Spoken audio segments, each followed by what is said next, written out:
বেদাত বলতে হচ্ছে নতুন সৃষ্টিকে বেদাত বলা হয়। বেদাতের মধ্যেও আছে ভালো আর খারাপ আছে বেদাত। যেমন কি আমরা দেখতে পাই পাকা মসজিদের কথা বললে রসুলের যুগে তো পাকা মসজিদ ছিল না, তখন কিন্তু এটা এখন হচ্ছে, কিন্তু এটাও একরকম বেদাত, কিন্তু এটা বেদাতে হাস না।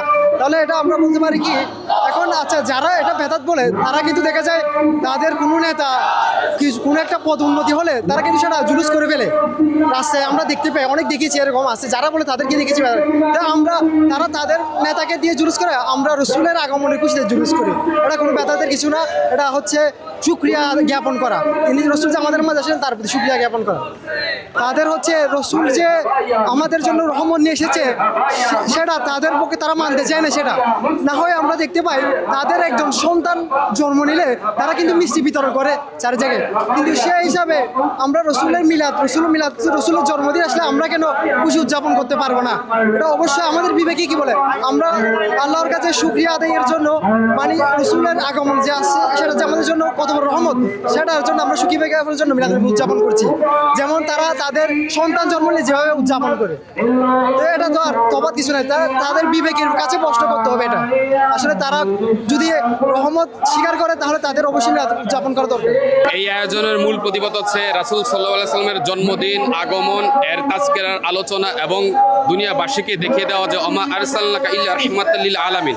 নবী করিম সাল্লাল্লাহু আলাইহি সাল্লাম শুধু মানুষের জন্য না, দানবের জন্য না, আল্লাহর হাবিব সাল্লাল্লাহু আলাইহি সাল্লাম গোটা সমগ্র যে জাহান রয়েছে সকল কিছুর জন্য হচ্ছে আল্লাহর হাবিব সাল্লাল্লাহু আলাইহি সাল্লাম রহমত। সেই রহমতকে আমরা পেয়েছি। আমরা নর্মালি যদি জীবনে কিছু যদি পাই, একটা গাড়ি পাই, বা আমি যদি ঢাকা বিশ্ববিদ্যালয়ে যখন আমরা অ্যাডমিশন নিয়েছিলাম তখন কি পরিমাণ খুশি হয়েছি, তার চেয়ে বেশি নিয়ামত আল্লাহ তাআলা তার নবীকে আমাদেরকে দিয়ে বুঝিয়েছেন। তো এই দিন আমাদের কেমন খুশি হওয়া উচিত? আল্লাহর হাবিব সাল্লাল্লাহু আলাইহি সাল্লাম আজ থেকে 1501 বছর আগে হিজরি সন অনুযায়ী 570 খ্রিস্টাব্দে আল্লাহর হাবিব সাল্লাল্লাহু আলাইহি সাল্লাম বাড়ি রবিউল আউয়াল তাশরিফ এনেছেন। আমরা আল্লাহর হাবিব সাল্লাল্লাহু আলাইহি সাল্লামের যে আগমন, এই তাজকিরাকেই আমরা আমাদের ক্যাম্পাসের যারা আমাদের প্রিয় শিক্ষার্থী রয়েছে তাদেরকে আমরা এই মেসেজটা দিতে চাই যে আসুন প্রিয় নবী সাল্লাল্লাহু আলাইহি সাল্লামের আগমনের দিনে আমরা আসুন আনন্দে মেতে উঠি, খুশিতে মেতে উঠি। শরীয়তের মধ্যে থেকেই আল্লাহর হাবিব সাল্লাল্লাহু আলাইহি সাল্লামের তাজকিরা করি, কেননা আল্লাহ তাআলা কোরআনে পাকে বলেছেন ওয়ারফা'না লাকা যিকরাক, হে হাবিব আমি আপনার শানকে বুলন্দ করেছি, আপনার মর্যাদাকে সমুন্নত করেছি। তো আসুন, এটা তো ঈমানের দাবি।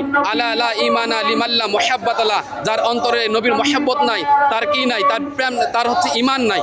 তো আমরা সেইটারে তাজকিরা করতেছি।